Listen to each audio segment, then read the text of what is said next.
This is Poetry Thin Air.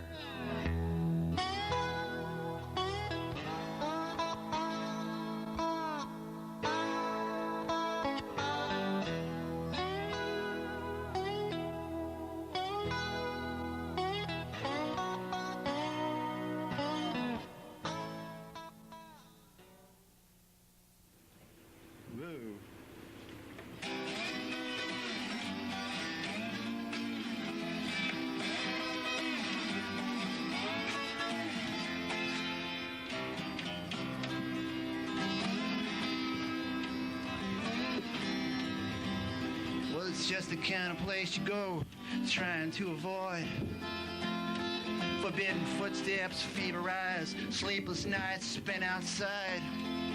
Many after hours mutants panic when the sun comes up. No sooner do the street lights fail than they slip into the costume shops. No faith, no hope, no analog, down below the underdog.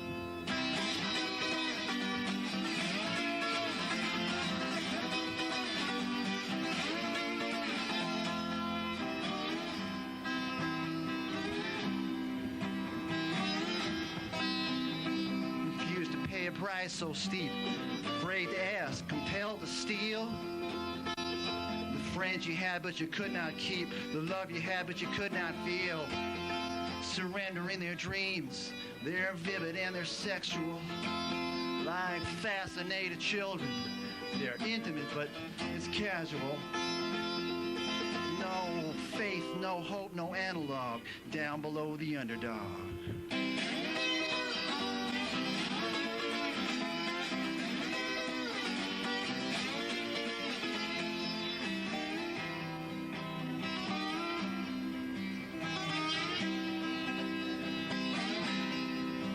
When you ask where do the lovers go, stop pretending not to know.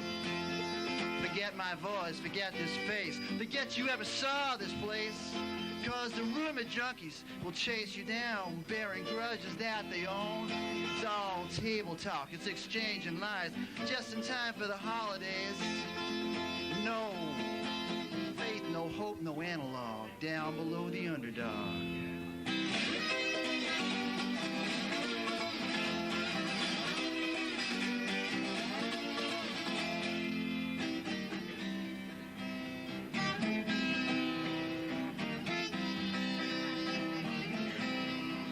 When the beloved are so inclined, the refugees get left behind.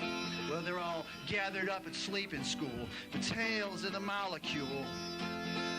Waves of strangers 10 abreast, discussing points of interest. It's cakes and customs reverie, waving silver and spilling tea. No faith, no hope, no analog, down below the underdog.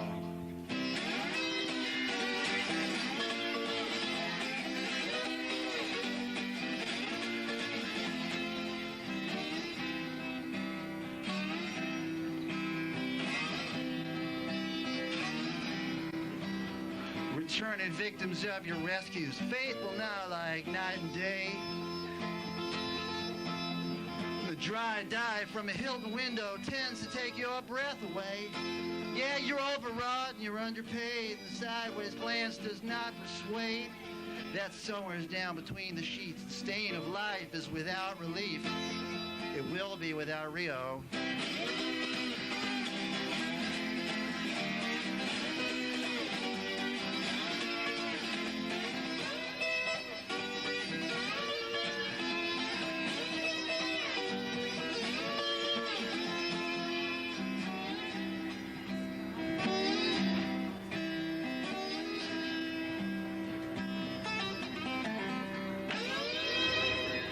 Thanks.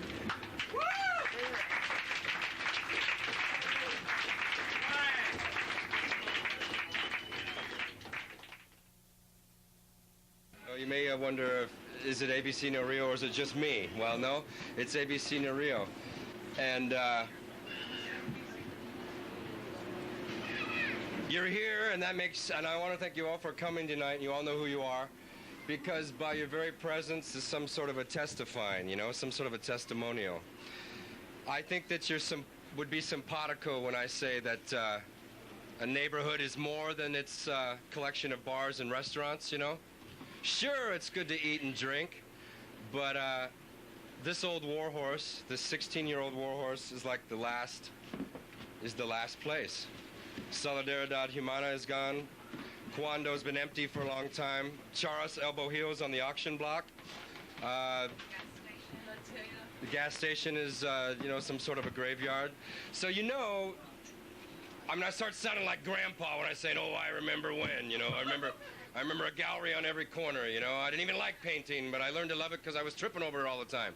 I mean, it hardly matters. And let's face it, you know, most artists are pretty insufferable people to be around. I mean, and without patrons, art, we're just doing it in front of a mirror, don't you know? So I think through patrons and the artists, what's gone on here in 16 years is pretty amazing. I mean, I haven't really done anything here in 6 years, you know, but it hardly mattered. I mean, I cut my teeth here.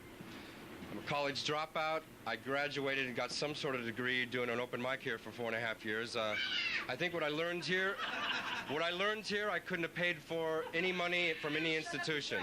I mean, there's no question. And I've always sent people here. But when this place goes, there's nothing below Houston. Then it is all restaurants and bars. A lot of people are surprised that this is a free event. It really wasn't about passing money, you know. It was mainly about that you're here, that your body's here, that your head's here, so that you'll be with us on Sunday at the Metropolitan, which will be a soapbox there where you're all invited to testify in any way, shape, or form. But the primary reason we're here today is to save ABC No Rio. Some of the poets that have been delivering here today on this soapbox are longtime performers at ABC No Rio.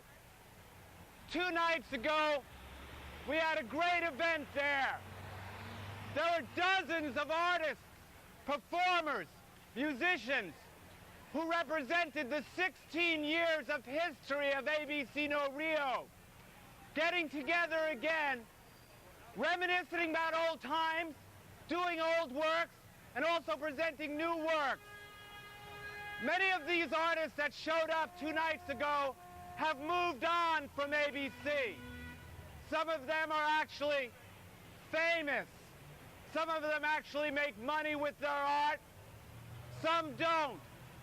It was a rallying event because we're intent on saving ABC No Rio for the next generation of artists, poets that are going to be moving through the Lower East Side on their journey through life.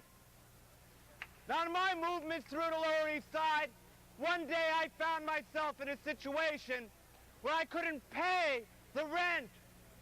When I first came down there, rents were $100 a month. The same apartment now is $1,300 a month. And we're fighting today to save our cultural spots. But we're also here fighting for our homes. And I want you all to know that this is not just about art. This is about survival for us. It's survival for me. This is my home because I cannot survive without art.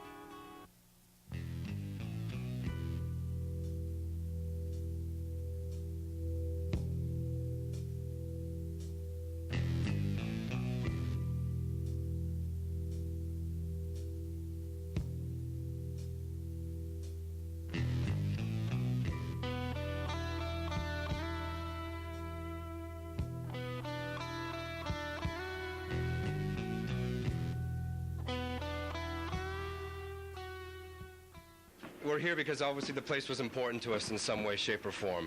And if you show up Sunday, it's about bodies and it's about people, you know, the testimonial of numbers, that the place is still important or was important. Okay, our next performer is one half of the Scum Wrenches. Scum Wrenches. That's capital S, capital W. And please welcome Jan Bell. So there's a lot of words flying around here tonight, but we all know it's action that matters and everything. It's a bit of a prayer kind of thing. It's called Tell, Lie, Vision, Let Us Obey. Ah, television, thou art the centre of attention, the lather, the sponge, and the holy soap. We are swallowed by thy fame. Give unto us our daily crud and spoon-feed the viewers as we refuse thoughts that hurt and confuse us. Lead us not into commiseration, but teach us pro-war over-simplification. Speak unto us of miracles, smart bombs, friendly fire, peacekeeping forces, and so separate us from reality as we separate those who dare to question. Lest we forget collateral mutilation, grant unto us mute anticipation in thy commercial smirk and mercy, according to oppression and for the sake of making a profit and a good, clean kill. For thou art the father of obliteration, planetary annihilation, altar of objectification, electric electorate, Hollywood nation, great redeemer of our slow torturers, couch potato, styrofoam, TV dinnerland, microwave, full frontal lobotomization. Bestow upon us thy monthly slop. Stay free, carefree, and now serenity, sanitary protection from evil. I am thy humble, stinky servant. Vive la revolutionary laundry detergent, for thine is the fibbing, the news hour, and his story. Oh, lead us through thy scenic corridors, ancient forests deemed unsalvageable, according to arson and the chainsaw's law. Tune in, tune out, televised live, the worldwide millennium, 2,000 years and counting for the Christian continuum. For thou art the maker, cheese whiz, cheater, faker, dirty, rotten money raker, and still there's nothing on. May the remote control inherit the earth, for thou art the maker. And may you love to love your Toyota, forever and ever. Amen.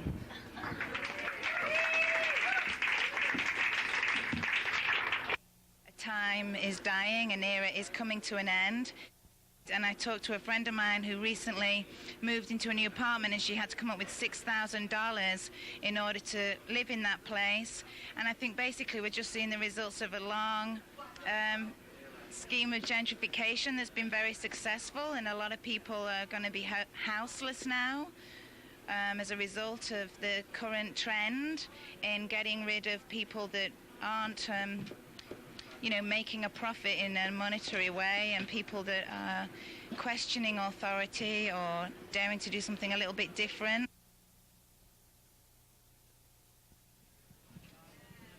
Well, as almost everybody knows, ABC No Rio was founded was it 1980 or, yeah, I think so. It was like the real estate show, right? And I think even this guy was a part of that back then. You know, it basically started out as a kind of artist protest against real estate. Back when they had the real estate show, I think it was originally in a gallery across the street.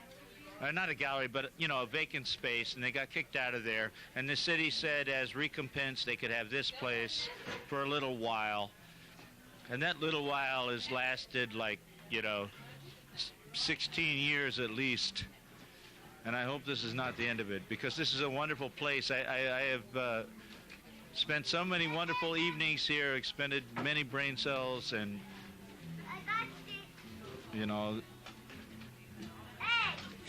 many great performers have passed through these doors, and great artists have had shows upstairs. And it's all been about having things for free. It's never been about a profit.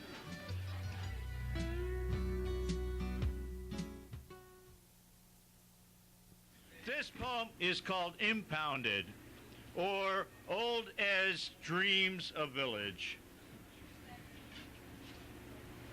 Before the great chain-link divide and victory of vainglorious bourgeois pushing McLaren strollers up Avenue B in the blue sun, before Rodolfo Giulianini quashed the songs of the troubadour, the Spanish guitars that grace 4 a.m. Tompkins Square with sudden nightsticks in the night, dissenters, detritus, treason speakers, caged for days in a fetid steel box, what sustenance there was, pushed through a 4-inch square gap by joistless Napoleonic turnkeys.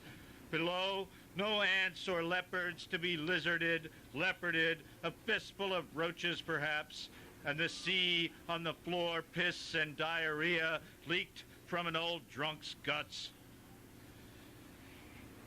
Aye, before this lot with its jailers' plastic cash, legates of 80s usura, bank vaults emptied by bad checks and junk funds, simulacra of the true scales, poseurs, crushed garrets, forced attempt encampments to deaspirate, subway crevices, or hot tarry paths, trailing U.S. postal canvas carts, before the profit-fueled flourish of warring cafes with their awnings of vair, standards rustling the dry wind which surmount the green square, even there a sagacious elm has its limbs sawed off, skeletal trunk protruding the dirt and concrete like a disinterred rake. The age demanded, eyes topaz and cobalt irised, would flood these streets with beauty, not so difficult beauty, once lifted, unsheathed by attitudes of the new. The trendoid tongue-ringed hordes who see swell, swirl Avenue A each night, skateboard philosophers, and many a maid with the blunted needle, sucking latte blitzed or 12 stepping to stasis. Pull up thy veneer, O evil succubus, suborn the occult promise, this diffidult faltering. Whores of Ulysses, do not forget there once was a village where old men did dream. And our next performer is a friend and colleague. Maggie Estep is going to be here. Who I know will say like me, we cut our teeth in this hallowed hall. Right, Emmy? Here's Maggie Estep. Hi. So I'm going to read the first couple of pages. I'm writing this perverted fairy tale called Pivot of the Universe. And there's two characters. There's Pivot herself, and there's All Boy, her rotten boyfriend.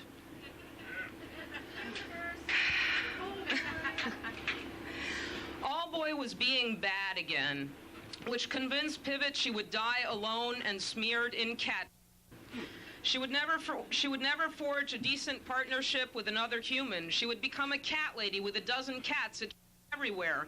Most of her time would be spent paddling about her apartment barefoot, wearing some disgusting thrift store dress she'd gotten from a $3 bin, waving her arms and shouting at the various smelly cats she had allowed to move in with her. She would obsessively hoard plastic bags, knotting them into little fists that she'd store to the left of the sink for no apparent reason. She would, in fact, never move out of her rotten apartment on Avenue C, for which she paid a ridiculously low $343 per month. The mound of fisted plastic bags would grow so huge it would take over and smother her in her sleep, and she would choke and die, alone and smeared in cat. All because All Boy was being bad. That All Boy, you couldn't trust him as far as you could throw him. Pivot could not throw All Boy very far. Not that All Boy was a hefty guy. Pivot hated hefty guys. Pivot hated fat. Pivot hated physical fat and metaphoric fat. She hated money and possessions. She hated ideologies and religions, though, of course, her profound opposition to ideology was of itself a doctrine. But she would prefer not to think about that. She would prefer to think of how bad All Boy was being and how she couldn't trust him as far as she could throw him. And she could not throw him far. He weighed 140 pounds, 25 pounds more than she did, and although Pivot had well-developed shoulders, still she was petite and couldn't throw All Boy very far at all. She had tried one night, but she couldn't throw him. And now she could trust him about as far as she could throw him. Not much. He was being bad. He was using words like boundaries and leglessness. Leglessness was All Boy's metaphor for his current emotional state. The state he was in from having fallen in love with some cold-hearted bitch who he referred to as Mothball. Mothball had ripped off All Boy's legs of love. Now he was legless. So, All Boy was legless, and Pivot liked to think of herself as a torso. She had once heard some guy say he lived in fear of ending up a headless torso in a pine box. The guy was a speed freak who worked in a Chinese restaurant. He was not Chinese at all, but he worked frying dumplings or something in a Chinese restaurant. The Chinese guys he worked for had a name for him in Chinese. Loosely translated, it meant neurons don't connect. His neurons didn't connect because he was a speed freak with a recurring image of himself ending up a headless torso in a pine box. The guy had confided this headless torso fear to Pivot's closest friend, Jane, when Pivot and Jane had run into the guy at a restaurant one night. The guy just pulled up a chair, sat down, and said, "Lately, I've been plagued by the fear that I will end up a headless torso in a pine box." And so, since that night, Pivot had come to think of herself as a torso, like she had been rendered totally limbless by love and all its representatives, not just boyfriends, but relatives, friends, and those ubiquitous cats that gravitated to her like to a fly. Those cats just came in the window from the fire escape and refused to leave. Pivot wasn't even sure she liked cats, but they liked her. They loved her. The cats loved her, and Pivot felt ambiguously about that love and any love. So, All Boy was legless and Pivot was a torso, two people who were destined to have trouble whistling through each other's voids. All the same, when they it was beyond sex, and when they talked, they made each other laugh so hard they almost split open and sprayed juice. But now All Boy was being bad. He had called Pivot up and said, "I was telling my sister about this, well, she used the word boundaries. Now, Pivot, don't go ballistic on me. I know that's a stupid word, but somehow it rang true." Pivot thought. Then she said, "Whatever, All Boy, I don't care. I'm not your girlfriend, you're not my boyfriend, I like you, but whatever, there's no emotional bondage here, really, truly." "Oh, Pivot, you're so sexy when you act level-headed," All Boy said smarmily. "Oh, yes, I am. I'm totally fucking sexy and I have to go now. Bye-bye." She hung up. "Sack, smelly asshole, self-obsessed wad mother," she said aloud. Of course, there was no one to hear, just the cats. "I'm a goddamn 31-year-old cat lady and nobody loves me. F me hard," Pivot said to the little red cat. The cat just blinked at her, then meowed for food. Hungry bastard must have had worms. Skinnier than Karen Carpenter and ate constantly. Could be bulimic. Pivot figured that if such a thing as a bulimic cat existed, surely it would find its way to her door. She got mad at herself then. Mad for caring that All Boy was legless. Mad, mad, mad. Bad, All Boy, bad. Pivot was gonna die alone and smeared in cat and plastic bags. Of that, she was certain. That's it for that. Yeah. Thanks.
Like I said, we've been there for 16 years.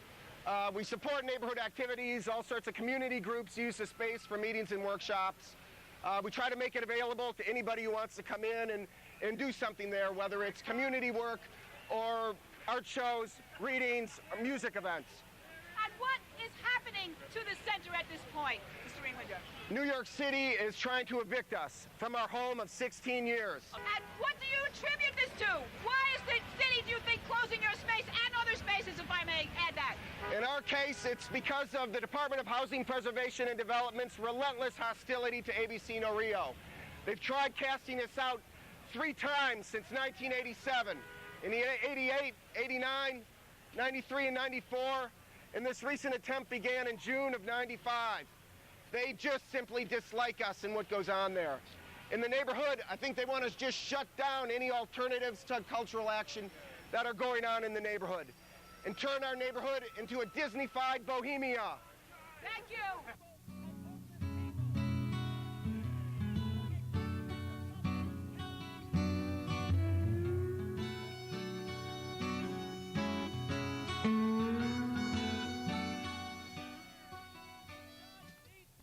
We passed the stencil around, you know. I hope that you see more around the neighborhood. We were doing some around Tompkins Square Park a few weeks ago.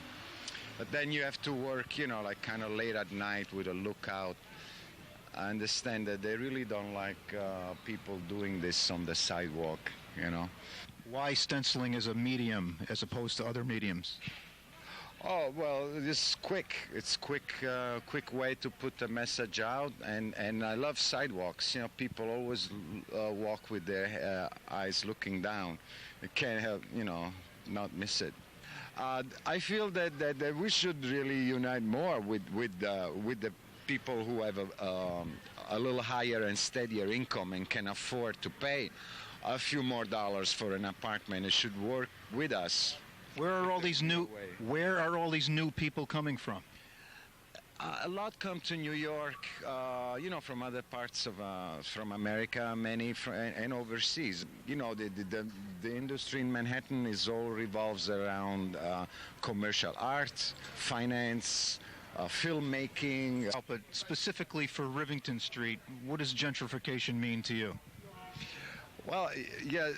Specifically, right, in this case on ABC No Rio, like gentrification is a personal vendetta here, you know, in a way, because they don't really need to gentrify 4 apartments and a small alternative space, but it is the interest that the people that are working here and the international renown of ABC No Rio and all the music and the creativity that comes out of here, that hurts the system downtown, because it keeps an element of resistance in this area, which they rather do without, and then gentrification would be that much easier. You know, unfortunately, they don't realize that then make everything lily white and clean and safe, and then it loses. Then it loses the very flair, the culture that it had the appeal of in the first place. So this has been a springboard for a lot of various artists. It has been a springboard for many artists, some of whom are highly successful in the commercial world, some of whom are highly successful in the underground world.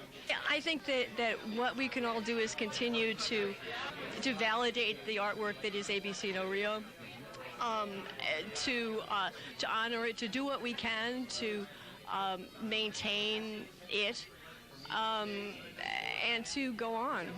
The best revenge is living well. We all have to continue. We have to continue. I mean, we can't, even if they come and with the wrecking balls, as they did on 13th Street, even if they come then, I mean, we have to continue.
it's just the kind of place you go trying to avoid forbidden footsteps, fever eyes, sleepless nights spent outside. Many after hours, mutants panic when the sun comes up. No sooner do the street lights fail than they slip into the costume shops. No faith, no hope, no analog, down below the underdog.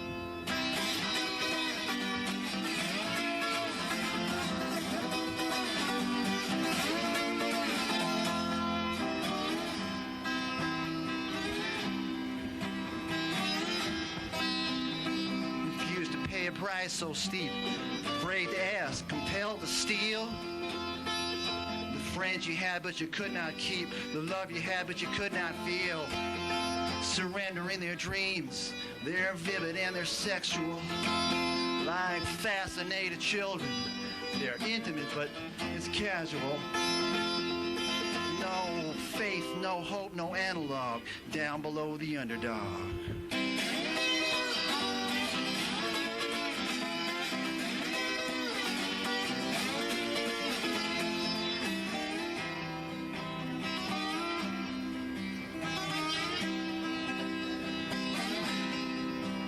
You ask, where do the lovers go? Stop pretending not to know. Forget my voice, forget this face, forget you ever saw this place.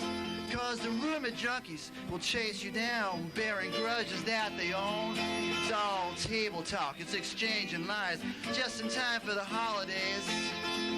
No faith, no hope, no analog, down below the underdog.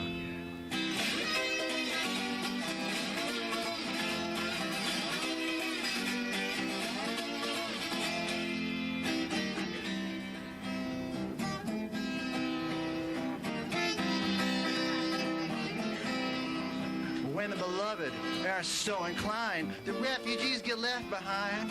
Well, they're all gathered up at sleeping school, the tales of the molecule. Waves of strangers 10 abreast, discussing points of interest. It's cakes and customs reverie, waving silver and spilling tea.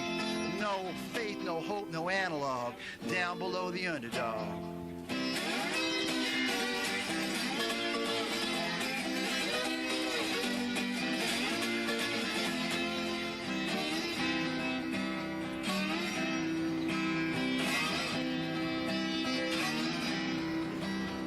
Returning victims of your rescues, faithful now like night and day. The dry dye from a Hilton window tends to take your breath away. Yeah, you're overwrought and you're underpaid, and the sideways glance does not persuade. That somewhere's down between the sheets, the stain of life is without relief.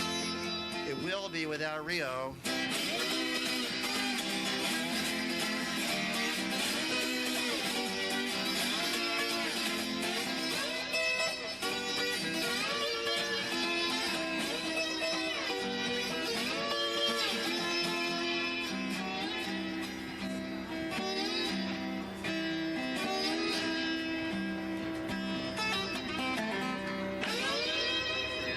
Thanks.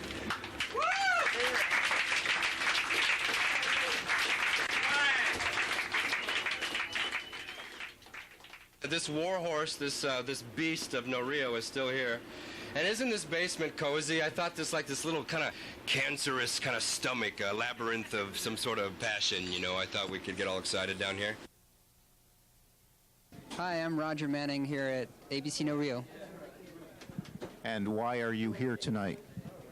Because Matthew Courtney's open mic at ABC No Rio, I came to it for many years, and it was probably the biggest influence on the way I make music and make, put together songs and that sort of thing. And that's where I met everybody, or the people that I treasure most. I met almost all of them at ABC No Rio.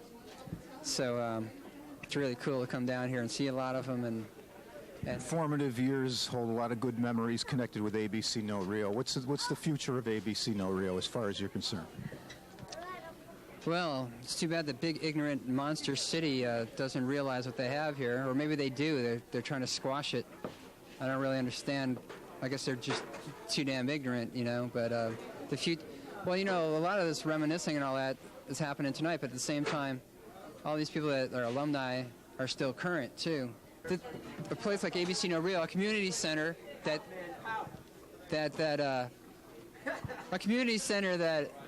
doesn't have a budget, you know what I mean? My name is Tsaurah Litzky.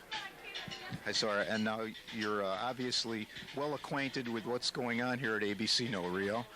How is this whole political scam or scheme affecting you? Well, it's affecting everybody. It's not just affecting me.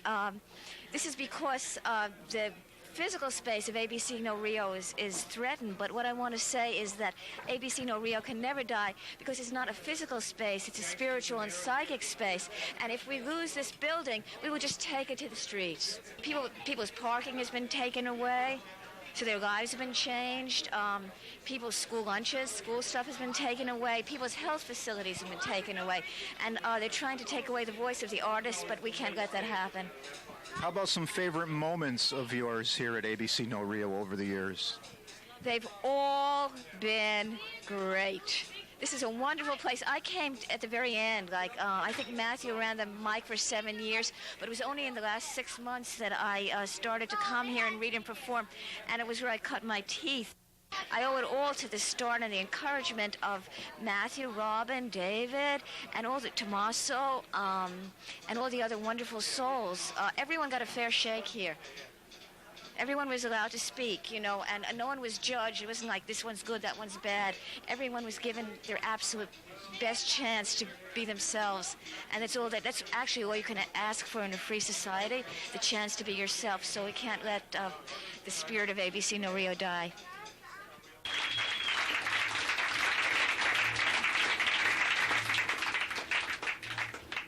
And our next performer is Orion.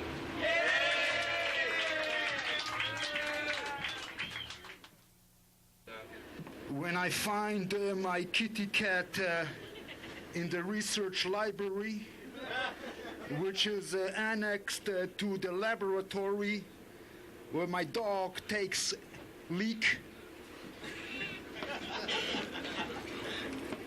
she has a mouse between her teeth. She is indecisive about whereabouts she wants to lavish it with a crutch to the nose and a pogo stick to the asshole. Do you understand the quandary of the predicament? It's her version of William Tell. The prelude to the overture is for a trooper with a slingshot to knock the mouse from the grasp of her jaws. Slice it in half with a portion shoved up the ass of the famished mutt, while the other deposited in my kitty cat's piggy bank. Would you sodomize a mesmerizer if he teaches you the slogans which your pamphleteers scatter on the coals of the heath? There are lots of assholes who have the bad habit of shifting their radar to the defecating dog instead of swallowing the radiance of my kitty cat's luminosity with the perception of sinking medics. Should you give a damn about what's bubbling in the lava vat? If the riddle is muddled and you ask your mammalians for answers, both will be responsive. I am in an obsessive possession of a couple myself. Say greetings to my kitty cat. She's a bit shy, but she won't let you embark out of the room without your irises gouged, because she ain't got the patience of the artisan by which to carve them out neatly. then throw them into the reeds so the beachcomber could decorate his wife's thighs with them. Ain't it swell where I dwell, where I devise a method by which to fumigate the flesh I slaughter. So the aromatic that will emanate out of the cadaver would be romantically florid.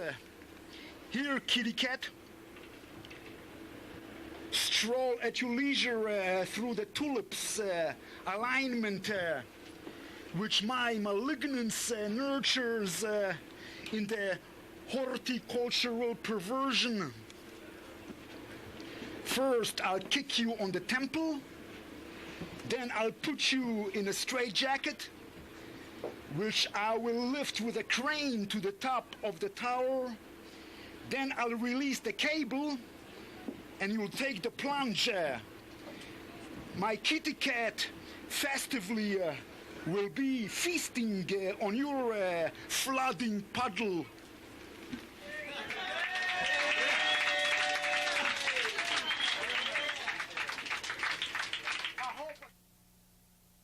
Okay, now set the record straight. Where did the name ABC No Rio come from? Oh, this is the old story, because it used to be across the street. It said Abogado Notario, which is means notary public, and some of the letters were faded, and so we decided to. It looked like ABC No Rio. That's where the name came from. Thank you so much for that piece of information. We need that. Well, that's no, I heard a spin-off of that. It wasn't exactly the same, but it was something like that. Yeah, but I do feel kind of somber. I don't live in the east side. I've never lived here, and it makes me sad just to come into the neighborhood. And I logged a lot of hours here for about 5 years.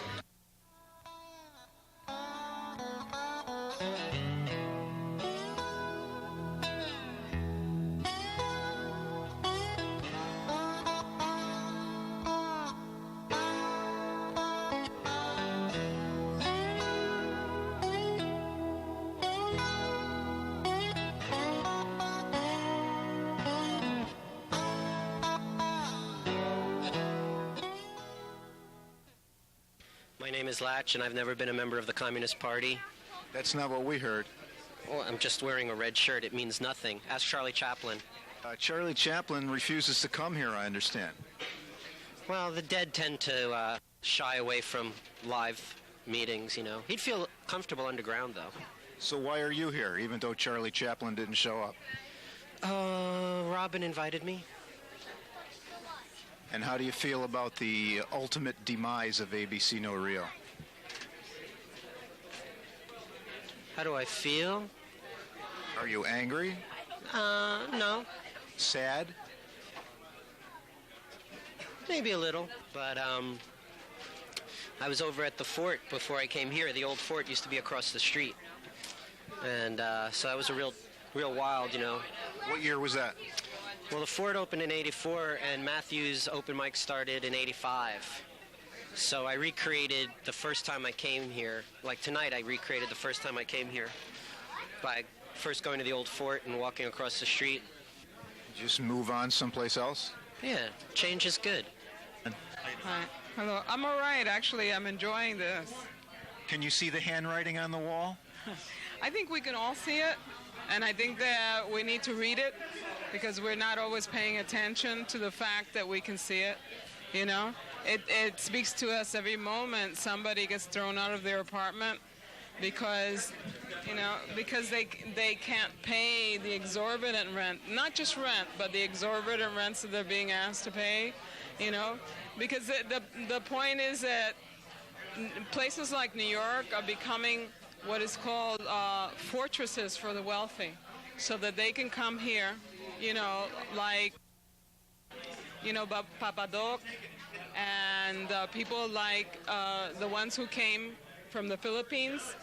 They want to seek asylum here, asylum from all of the crimes that they committed against the people who they're stealing from. And so that's the writing on the wall, and we need to pay attention to that writing, because New York City is being cordoned off for the wealthy so that they can feel secure, and while they're exploiting their nations, they'll have safe haven here. Now here we are. How many museums do we have in the area? How many cultural centers do we have in the area? Yet ABC No Rio, Clemente Soto Vélez, and Charras, all these three cultural centers are being pushed out. So at the same time that we were doing the Eviction Action Weekend event last September, the city had put onto the auction block 2 other community cultural arts centers, Clemente Soto Vélez, which is just right around the corner from us, and Charras El Bohío, which is over on 9th Street between B and C. Both those places were taken off the auction block and given 6 months to try to come up with a plan to purchase their buildings at what the minimum bid was. For CSV, I think it was $900,000, and for Charras, like $1.25 million, which is quite a big piece of change. I know that CSV ended up working something out, but recently it seemed Charras was put back on the auction block, and the city said that its proposal was unacceptable. Well, what's gone on since then is that in November and December, we kept pursuing our legal actions, and in mid-December, we got a judge to order a stay based on a technicality related to something that HPD didn't follow through on. When January came around, we did a whole series of protests and direct actions. Small, well, sometimes small, sometimes larger cadre of No Rio supporters did several actions directed towards Asian Americans for Equality, which is the community development corporation that wanted to take the building for their Harmony House project. On January 2nd, we did a somewhat spontaneous demo down at their offices. On January 6th, something a little larger and more organized. On January 16th, 5 people did a civil disobedience action down there in which they did a lockdown with chains and locks. They shackled themselves inside and outside the offices of Asian Americans for Equality. And the point was to demonstrate to them and to New York City Housing Preservation and Development that there were a group of people who were extremely committed to defending ABC No Rio in a physical way. That civil disobedience action resulted in 5 people being arrested. Then on January 5th, about a dozen ABC No Rio supporters slipped past HPD security down at 100 Gold Street in order to do a sit-in at the commissioner's office. And this was really surprising. We were expecting that all these people would get arrested. What happened was the commissioner invited them into a conference room, and they had an approximately 2-hour conversation on all sorts of matters. ABC No Rio, HPD policy, squats and squatters, the right-wing drift of the country, left-wing politics. It went all over the place. And the result of it was that a meeting was then scheduled on February 10th in order to resolve the conflict between No Rio and HPD.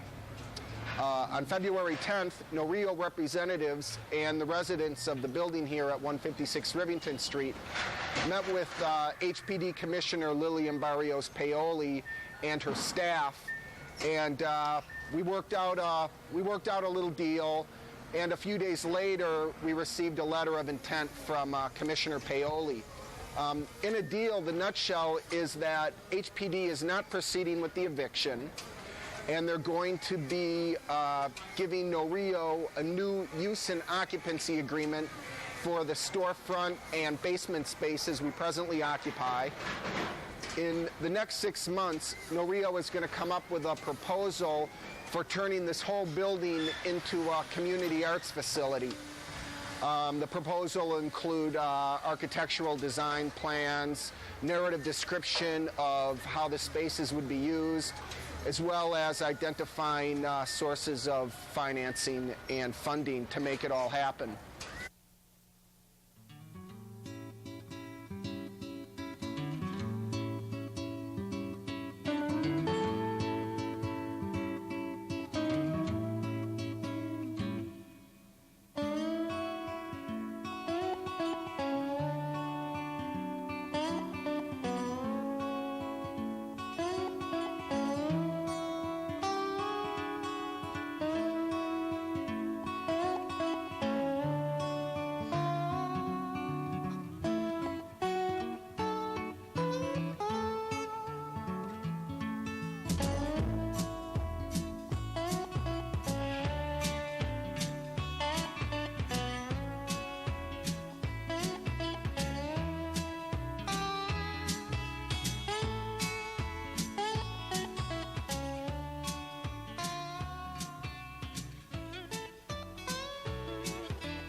Giuliani's New Quality of Life program for victims of fire. 1, theft of property. 2, death to pets. 3, police occupation. 4, illegal eviction. 5, demolition of homes. 6, pollution of neighborhood. So back last December, I'd been talking with some of the artists and photographers who lived in a squatted building at 539 East 5th Street about doing a show here. And on February 9th, there was a minor fire in their building in one of the second floor apartments. And that resulted in the city evacuating the building, and then within 36 hours after the fire, totally demolishing it and disappearing it. So this show is called 5th Street Lives, and it's artwork by individuals who lived in that building and other people who documented the destruction of their homes. So about half this work is by former residents of 537-39 East 5th Street and other supporters of them.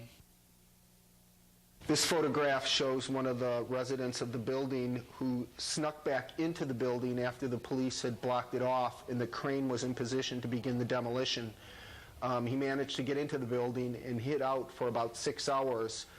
And then when they actually began tearing chunks of the building apart, he made his presence known, stopping the demolition and hopefully giving the people who were in court time to get a judge's order which stopped the eviction to the authorities. It didn't work, and they continued to demolish the building while that fellow was still in there. This is a placard painted by artist Seth Tabachman commemorating the little event where the 5th Street resident snuck back onto the building and came face to face with the demolition crane. This placard was painted for a demonstration that happened about 4 days after the demolition of 537-39 East 5th.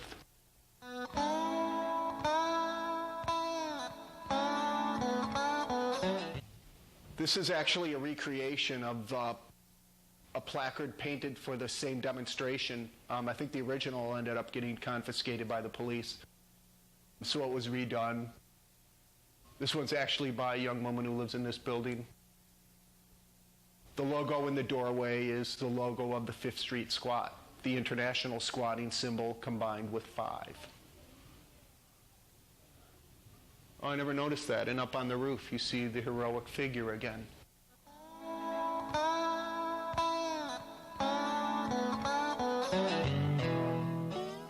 I guess the common thing between us and CSV and Charas is that there does seem to be this trend on the part of the city to get rid of these like community spaces. And